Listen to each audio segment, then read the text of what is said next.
Greetings, everyone. Gleekon here again with another episode of Lore of Warcraft. We last left off with the prologue of Lord of the Clans. We talked about what this book was going to be, and then we took a deep dive back into Before the First War with our prologue. So stay a while and listen as we find out what this book's all about and how it's going to go down with Chapter 1 of Lord of the Clans. Even the beasts were cold on a night such as this, mused Durotan. Absently, he reached out to his wolf companion and scratched Sharptooth behind one of his white ears. The animal crooned appreciatively and snuggled closer. Wolf and Orc chief stared together at the silent fall of white snow, framed by the rough oval that was the entrance to Durotan's cave. Once, Durotan, chieftain of the Frostwolf clan, had known the kiss of Balmir's climbs, had swung his axe in the sunlight, narrowing small eyes against the gleam of sunshine on metal and against the spattering of red human blood. Once he had felt a kinship with all of his people, not just those of his clan. Side by side they had stood, a green tide of death flooding over the hillsides to engulf the humans. They had feasted at the fires together, laughed their deep booming laughs, told the stories of blood and conquest while their children drowsed by the dying embers, their little minds filled with images of slaughter. But now the handful of orcs that comprised the Frostwolf clan shivered alone in their exile in the frigid Alterac mountains of this alien world. Their only friends here were the huge white wolves. They were so different from the mammoth black wolves that Durotan's people had once ridden, but a wolf was a wolf, no matter the color of its fur, and determined patience combined with Drekthar's powers had won the beasts over to them. Now Orc and Wolf hunted together and kept one another warm during the interminable snowy nights. One thing that I think it's interesting to note that I'm thinking, there are these bestiaries that are commonplace across planets, which would never be. There are wolves on both planets. There are ravens on both planets, because that's what the Arakoa worship. That's just weird that there are some animals that exist in boars. A soft snuffling sound from the heart of the cave caused Durotan to turn. His harsh face, lined and held in perpetual tautness from years of worry and anger, softened at the noise. His little son, as yet unnamed until the ordained naming day of this cycle, had cried out as he was being fed. Leaving Sharptooth to continue watching the snowfall, Durotan rose and lumbered back to the cave's inner chamber.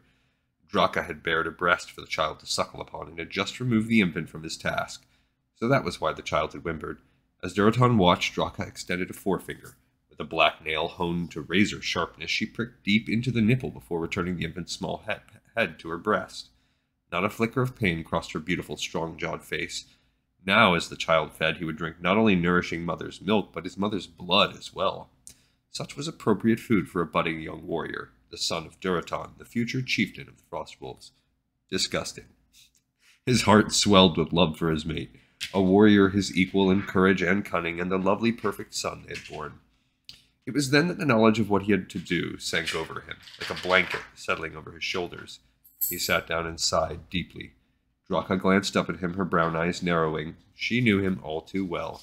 He did not want to tell her of his sudden decision, although he knew in his heart it was the right one, but he must. "We have a child now," Durotan said, his deep voice booming from his broad chest. "Yes," replied Draka, pride in her voice. "A fine, strong son who will lead the Frostwolf clan after his father dies nobly in battle. Many years from now," she added. "I have a responsibility for his future," Durotan continued. Draka's attention was now on him fully. He thought her exquisitely beautiful at this moment and tried to brand the image of her in his mind. The firelight played against her green skin, casting her powerful muscles into sharp relief and making her tusks gleam. She did not interrupt, merely waited for him to continue. "Had I not spoken against Gul'dan, our son would have more playmates with which to grow up," Durotan continued. "Had I not spoken against Gul'dan, we would have continued to be valued members of the Horde." Draka hissed, opening her massive jaws and baring her fangs in displeasure at her mate. "You would not have been the mate I joined with," she boomed. The infant, startled, jerked his head away from the nourishing breast to look up at his mother's face. White milk and red blood dripped down his already jutting chin. "Durotan of the Frostwolf clan would not sit by and meekly let our people be led to their deaths like the sheep the humans tend. With what you had learned, you had to speak out, my mate. You could have done no less and still be the chieftain you are." Durotan nodded at the truth of her words. "To know that Gul'dan had no love for our people, that it was nothing more than a way for him to increase his power. He fell silent, recalling the shock and horror and rage that had engulfed him when he had learned of the Shadow Council and Gul'dan's duplicity.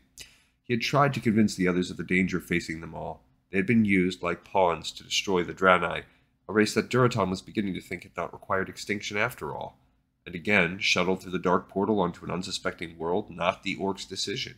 No, but that of the Shadow Council. All for Gul'dan. All for Gul'dan's personal power. How many Orcs had fallen fighting for something so empty? He searched for the words to express his decision to his mate. I spoke and we were exiled. All who followed me were. It is a great dishonor. Only Gul'dan's dishonor, said Draka fiercely. The infant had gotten over his temporary fright and was again nursing. Your people are alive and free, Durotan. It is a harsh place, but we have found the frost wolves to be our companions. We have plenty of fresh meat, even in the depths of winter. We have kept the old ways alive as much as we can, and the stories around the fire are part of our children's heritage. They deserve more, said Durotan. He gestured with a sharp-nailed finger at his suckling son. He deserves more. Our still-deluded brothers deserve more, and I will give it to them. He rose and straightened to his full, imposing height. His huge shadow fell over the forms of his wife and child. Her crestfallen expression told him that Draka knew what he was going to say before he spoke, but the words needed utterance. It was what made them solid, real, made them an oath not to be broken. There were some who heeded me, though they still doubted. I will return and find those few chieftains. I will convince them of the truth of my story, and they will rally their people. We shall no longer be slaves of Gul'dan, easily lost and not thought of when we die in battles that serve only him. This I swear, I, Durotan, chieftain of the Frostwolf clan. He threw back his head, opened his toothy mouth almost impossibly wide, rolled his eyes back, and uttered a loud, deep, furious cry. The baby began to squall, and even Draka flinched. It was the oath cry, and he knew that despite the deep snow that often deadened sound, everyone in his clan would hear it this night. In moments they would cluster around his cave, demanding to know the content of the oath cry, and making cries of their own. You shall not go alone, my mate, said Draka, her soft voice a sharp contrast to the ear-splitting sound of Durotan's oath cry. We shall come with you. I forbid it. And with a suddenness that startled even Durotan, who ought to have known better, Draka sprang to her feet. The crying baby tumbled from her lap as she clenched her fists and raised them, shaking them violently. A heartbeat later, Durotan blinked as pain shot through him and blood dripped down his face. She had bounded the length of the cave and slashed his cheek with her nails. I am Draka, daughter of Kelkar, son of Rakish. No one forbids me to follow my mate, not even Durotan himself. I come with you. I stand by you. I shall die if need be. She spat at him. As he wiped the mixture of spittle and blood from his face, his heart swelled with love for this female. He had been right to choose her as his mate, to be the mother of his sons. Was there ever a more fortunate male in all Orc history? He did not think so. Despite the fact that if word reached Gul'dan, Orgrim Doomhammer and his clan would be exiled, the great war chief made Durotan and his family welcome in his field camp. The wolf, however, he eyed with suspicion. The wolf eyed him back in the same manner. The rough tent that served Doomhammer for shelter was emptied of lesser orcs, and Durotan, Draka, and their yet unnamed child were ushered in. The night was a bit cool to Doomhammer, and he watched with wry amusement as his honored guests divested themselves of most of their clothing and muttered about the heat. Frost wolves, he mused, must be unused to such warm weather. Outside, his personal guards kept watch. With the flap that served as a door still open, Doomhammer watched them huddle around the fire, extending enormous green hands to the dancing flames. The night was dark, save for the small lights of the stars. Durotan had picked a good night for his clandestine visit. It was unlikely that the small party of male, female, and child had been spotted and identified for who they really were. I regret that I placed you and your clan in jeopardy, were the first words Durotan spoke. Doomhammer waved the comment aside. If death is to come for us, it will find us behaving with honor. He invited them to sit and with his own hands handed his old friend the dripping haunch of a fresh kill. It was still warm. Durotan nodded his acceptance, bit into the juicy flesh, and tore off a huge chunk. Draka did likewise, and then extended her bloody fingers to her baby. The child eagerly sucked the sweet liquid. A fine, strong boy, said Doomhammer. Durotan nodded. He will be a fitting leader of my clan. But we did not come all this way for you to admire my son. You spoke with veiled words many years ago, said Doomhammer. I wish to protect my clan, and I was not certain my suspicions were correct until Gul'dan imposed the exile, Durotan replied. His swift punishment made it clear that what I knew was true. Listen, my old friend, and then you must judge for yourself. In soft tones, so that the guards sitting at the fire a few yards away would not overhear them, Durotan began to speak. He told Doomhammer everything he knew. The bargain with the Demon Lord, the obscene nature of Gul'dan's power, the betrayal of the clans through the Shadow Council, the eventual and dishonorable end of the orcs who would be thrown as bait to demonic forces. Doomhammer listened, forcing his wide face to remain impassive, but within his broad chest his heart pounded like his own famous warhammer upon human flesh. Could this be true? It sounded like a tale spewed by a battle-addled halfwit. Demons, dark pacts, and yet this was Durotan who was speaking. Durotan, who was one of the wisest, fiercest, and noblest of the chieftains. From any other mouth, these he would have judged to be lies or nonsense.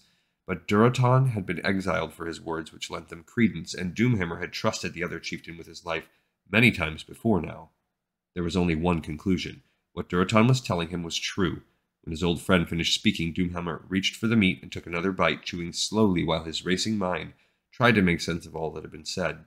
Finally he swallowed and spoke. I believe you, old friend. Let me reassure you, I will not stand for Gul'dan's plans for our people. We will stand against the darkness with you.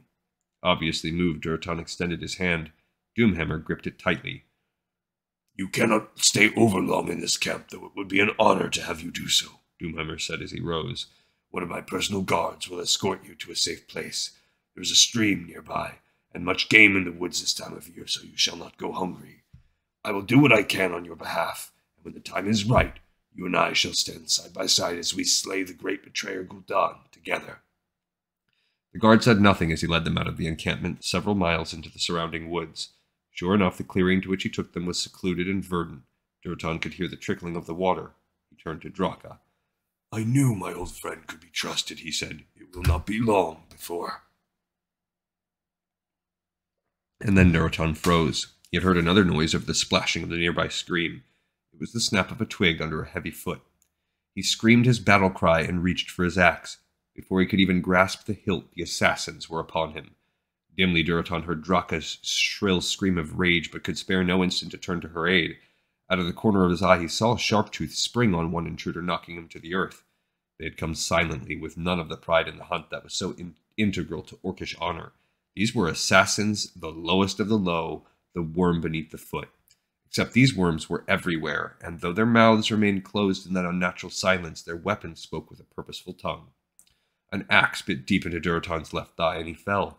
Warm blood flowed down his leg as he twisted and reached with his bare hands, trying desperately to throttle his would-be murderer. He stared up into a face frighteningly devoid of good, honest orc rage, indeed of any emotion at all. His adversary lifted the axe again. With every ounce of strength left to him, Durotan's hands closed on the orc's throat. Now the worm did show emotion as he dropped the axe, trying to pry Durotan's thick, powerful fingers from his neck. A brief, sharp howl, then silence. Sharptooth had fallen. Durotan did not need to look to see. He still heard his mate grunting obscenities at the orc who he knew would slay her, and then a noise that sent fear shivering through him split the air. His infant son's cry of terror. They shall not kill my son. The thought gave Durotan new strength, and with a roar, despite the lifeblood ebbing from the severed artery in his leg, he surged upward and managed to get his foe beneath his huge bulk. Now the assassin squirmed in genuine terror. Durotan pressed hard with both hands and felt the satisfying snap of neck beneath his palms. No! The voice belonged to the treasonous guard, the orc who had betrayed them. It was high, humanish with fear. No, I'm one of you. They are the target. Durotan looked up in time to see a huge assassin swing a blade almost bigger than he was in a smooth, precise arc. Doomhammer's personal guard didn't stand a chance. The sword sliced cleanly through the traitor's neck, and as the severed, bloody head flew past him, Durotan could still see the shock and surprise on the dead guard's face. He turned to defend his mate, but he was too late. Durotan cried aloud in fury and raw grief as he saw Draka's still body, hacked almost to pieces, lying on the forest floor in a widening pool of blood. Her killer loomed over her, and now turned his attention to Durotan. In a fair battle, Durotan would have been a match for any three of them. Grievously wounded as he was, and with no weapon save his hands, he knew he was about to die. He did not try to defend himself. Instead, out of deep instinct, he reached for the small bundle that was his child, and stared foolishly at the spurting fountain of blood that sprang from his shoulder. His reflexes were slowing from lack of blood, and before he could even react, his left arm joined the right to lie twitching on the ground. The worms would not even let him hold his son one more time. The injured leg could bear him no longer. Durotan toppled forward. His face was inches away from that of his son's. His mighty warrior's heart broke at the expression on the baby's face, an expression of total confusion and terror. "Take the child," he rasped, amazed that he could even speak. The assassin bent close so that Durotan could see him. He spat in Durotan's eye. For a moment, Durotan feared he would impale the baby right in front of his father's eyes. "We will leave the child for the forest creatures," snarled the assassin. "Perhaps you can watch as they tear him to bits." And then they were gone, as silently as they had left. Durotan blinked, feeling dazed and disoriented as the blood left his body in rivers. He tried again to move and could not. He could only stare with failing eyesight at the image of his son, his small chest heaving with his screams, his tiny fist balled and waving frantically. "Draka, my beloved my little son, I'm so sorry. I have brought us to this." The edges of his vision began to turn gray. The image of his child began to fade. The only comfort that Durotan, chieftain of the Frostwolf clan, had as his life slowly ebbed from him was the knowledge that he would die before having to witness the horrible spectacle of his son being eaten alive by ravenous forest beasts. "By the light, what a noise!" 22-year-old Tamis Foxton wrinkled her nose at the noise that was echoing through the forest. "Might as well turn back, Lieutenant. Anything that loud is certain to have frightened any game worth pursuing." This is the mom of Taratha. Lieutenant Adelis Blackmore threw his personal servant a lazy grin. "Haven't you learned anything I've tried to teach you, Tamis?" he drawled. "It's as much about getting away from that damn fortress as bringing back supper. Let whatever it is caterwaul all it likes." He reached for the saddlebag behind him. The bottle felt cool and smooth in his hand. "Hunting cup, sir." Tamis, despite Blackmore's comments, had been ideally trained. He extended a small cup in the shape of a dragon's head that had been hooked onto his saddle. Hunting cups were specifically designed for such a purpose, having no base upon which to sit. Blackmore debated, then waved the offer away. "One too many steps." With his teeth, he pulled out the cork, held it in one hand, and raised the bottle, his mouth to his lips.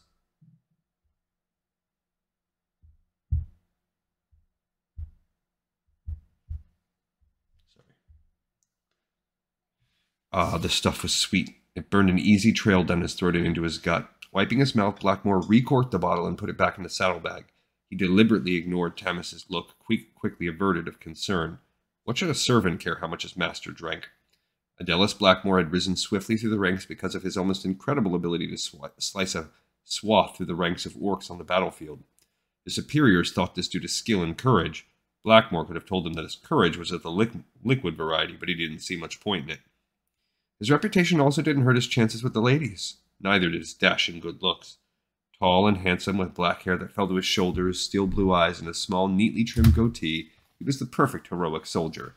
If some of the women left his bed a little sadder but wiser, and more than occasionally with a bruise or two, it mattered nothing to him. There were always plenty more where they came from. Gross. Yeah, they really do everything to make this guy a D-bag. I can't remember if this is the father or not either. I think it's the main guy that raises Thrall, not the father. The ear-splitting sound was starting to irritate him. "He's not going away," Blackmore growled. "It could be an injured creature, sir, incapable of crawling away," said Tamis. "Then let's find it and put it out of our misery," replied Blackmore. He kicked Nightsong, a sleek gelding as black as his name, with more force than was necessary, and took off at a gallop in the direction of the hellish noise. Nightsong came to such an abrupt halt that Blackmore, usually the finest of riders, nearly sailed over the beast's head. He swore and punched the animal in the neck, then fell silent as he saw what had caused Nightsong to stop so quickly. "Blessed light," said Tamis, riding up beside him on a small grey pony. "What a mess!" 3 orcs and a huge white wolf lay sprawled on the forest floor. Blackmore assumed that they had died recently. There was as yet no stink of decomposition, though the blood had congealed. 2 males, 1 female. Who cared what sex the wolf had been? Damned orcs. Would it save humans like him a lot of trouble if the brutes turned on themselves more often? Something moved and Blackmore saw what it was that had been shrieking so violently. It was the ugliest thing he had ever seen. An orc baby, wrapped in what no doubt passed for a swaddling cloth among the creatures. Staring, he dismounted and went to it. "Careful, sir," yelped Themis. "It might bite." "I've never seen a whelp before," said Blackmore. He nudged it with his boot toe. It rolled slightly out of its blue and white cloth, screwed its hideous little face up even more, and continued wailing. Though he had already downed the contents of one bottle of mead and was well into the second, Blackmore's mind was still sharp. Now an idea began to form in his head. Ignoring Themis's unhappy warnings, Blackmore went over and picked up the small monster, tucking the blue and white cloth snugly about it. Almost immediately it stopped crying. Blue-gray eyes locked with his. "Interesting," said Blackmore. "Their infants have blue eyes when they're young, just as humans do." Soon enough those eyes would turn piggy and black or red, and gaze upon all humans with murderous hate. For years, Blackmore had worked twice as hard to be half as well regarded as other men of equal birth and rank. He had labored under the stigma of his father's treachery, and had done everything possible to gain power and position. He was still skeptically regarded by many. "Blood of a traitor" was often muttered when those around him thought him unable to hear, but now, perhaps he might one day not have to listen to those cutting comments any longer. "Thomas," he said thoughtfully, gazing intently into the incongruously soft blue of the baby orc's eyes, "did you know that you have the honor to serve a brilliant man?" "Of course I did, sir," Themis replied, as was expected. "May I inquire as to why this is particularly true at this moment?" Blackmore glanced up at the still-mounted servant and grinned. "Because Lieutenant Adelis Blackmore holds in his hands something that's going to make him famous, wealthy, and best of all, powerful." All right, so we're still in the past, and now that we've read together a number of Christie Golden's books, this is a theme with her. She likes to be like a chronicler with her stories, and that may have been like her charge when they've hired her to write a lot of these Legends older books. But she went from this before the First War, now she's going through the baby time. She did this in Rise of the Horde. I guess not really with Beyond the Dark Portal, I think, which she co-wrote with that other guy. I don't think she did as much. She's done it with the Arthas book, so 3 out of the 4 books we've read, and the only one that wasn't, she co-wrote with someone else. So interesting. Just of note, and this is taking us back actually obviously years ago, because where we're at now, Thrall is a grown man, so we're like 20 years in the past, or approximately 15 years in the past at this point. So I'm guessing we're going to jump forward a lot as time goes on. Probably the next chapter, if not the next few chapters, are going to see him being raised by Blackmore. That's my guess. All right, we got this episode in the pipe, 5x5. I thank everybody so much for watching and listening, and I will see y'all next time on Lore of Warcraft.